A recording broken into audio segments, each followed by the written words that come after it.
కురిసిన వర్షాల పట్ల అన్ని శాఖలు అధికారులు అప్రమత్తంగా ఉండాలని జిల్లా కలెక్టర్ పి. ప్రావీణ్య అధికారులకు ఆదేశించారు. గురువారం సంగారెడ్డి పట్టణ పరిధిలోని రేణిగుంట ఎర్రగుంట, మాసాను కుంట చెరువులు వరదనీటితో పొంగిపొర్లుతున్న నేపథ్యంలో కలెక్టర్ స్వయంగా పర్యటించారు. రేణిగుంట చెరువులో ఏర్పడిన గండిని పరిశీలించిన కలెక్టర్ తక్షణ మరమ్మతులు చేయాలని సంబంధిత అధికారులకు ఆదేశాలు ఇచ్చారు.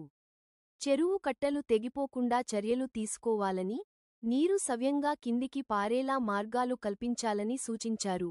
రోడ్లలో గుంతలు ఉన్న చోట తాత్కాలిక మరమ్మతులు 48 గంటల్లోపు పూర్తి చేయాలని కలెక్టర్ ఆదేశించారు.